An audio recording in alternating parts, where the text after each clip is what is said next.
UtilityAPI has stated that your leadership team shares no major demographic, and this is a big strength of yours. Yep. As said, diversity makes the business stronger.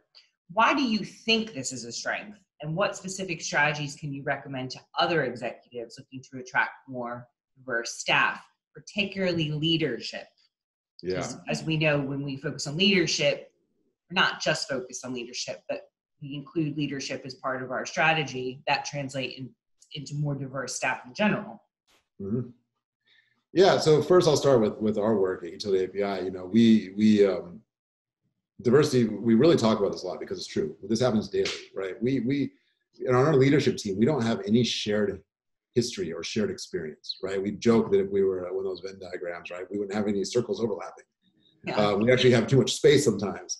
But that's really great because we bring different perspectives to the table every day. I think something that probably isn't talked much about in these types of like why is diversity good is we all have different capacities for risk tolerance based on our personal backgrounds, right? And those sometimes shift day to day, but it is it's a big piece, right? Because when you're running a startup, right? Startups are risky just by definition. Right. and depending on how far you lean it out, you could drive the company on the ground or you could have explosive growth. Right. And you are constantly toying with the difference between those two. And having a diverse team that has different risk tolerances, different lived experience, not only professionally, but also just personally,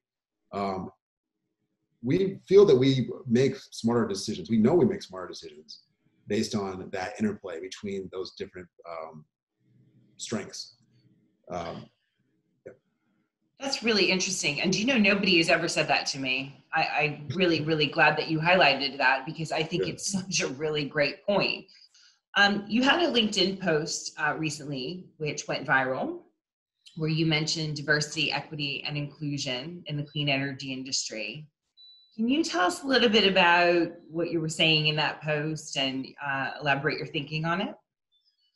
Yeah, you know, so I wasn't the post came because of, you know, a lot of the things that were happening outside of our industry, right? You know, a pandemic, sure, but you know, we have a problem with systematic racism in the U.S. here, and it seemed like this summer, you know, because of some very high-profile, horrendous things that have been happening to Black bodies, you know, the rest of the country seems to be recognizing that. Right. And so I was, you know, it's been my whole life of recognizing that. Right. And so I felt that, I don't know why I wrote this, but I was like, maybe I'll just share on LinkedIn of all places, my own professional experiences with racism in our industry. Right. And thinking that it was already pretty obvious that we had challenges. And so I wrote a note saying, hey, you know, what I want to see happen is no longer the only time I see Black and brown faces at conferences. I don't want them just on the diversity and inclusion panel.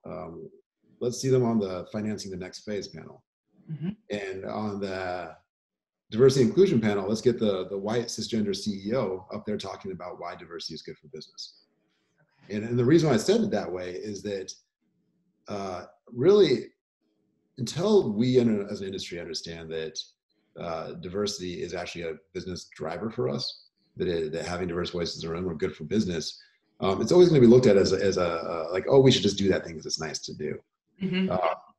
When that's actually not the case. You know, study after study has proven that it's actually helpful to growing businesses.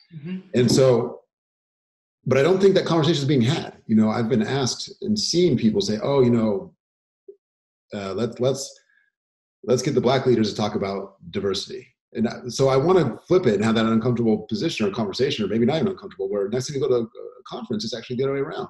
Yeah. Like I want it to be a point where it's not weird to see diverse voices talking about other things besides diversity. That's such a good point. Right? Like, like that's like right now that's where it is. And when that happens, will have, you know, made ourselves to be a stronger industry. Yeah.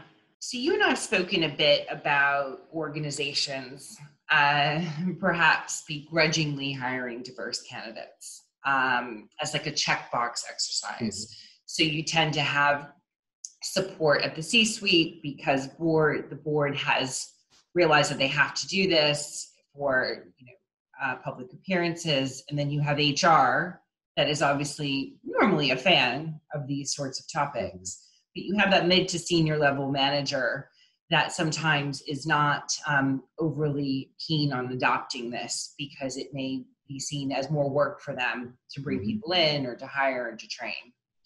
How do you think that we can get these sorts of hiring managers excited about this? Yeah. Well, I think, when I hear you, when you describe it that way, it sounds like I hear hiring managers are scared to grow, or don't want to have the challenge of growing, right? They feel that that's just work and it's not benefiting them or the company, when actually it's quite the opposite, right? It's hiring managers can be, I don't know how you change their minds, but diversity does not help the individual being hired as much as it helps the company as a whole. Right. It is actually, this whole idea goes back. It's not just in businesses; it's in schools and everything else. People are like, oh my Lord, we're bringing in folks from different backgrounds. Like, it's going to slow us down or something. Right. And it's quite the opposite.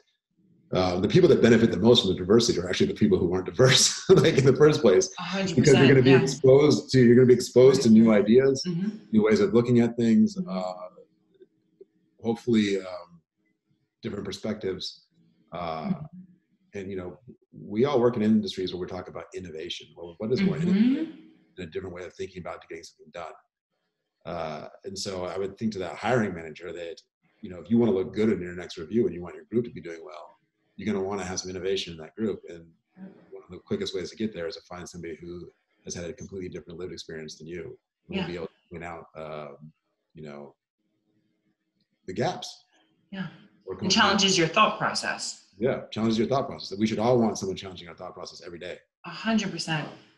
I've always had folks who, it was mentors who asked me to do that to them. And I ask people who I work with now, the rest of our leadership team at the office, no one hesitates to say, what are you thinking? Right. What are you thinking there? That's good. Yeah. It's so important.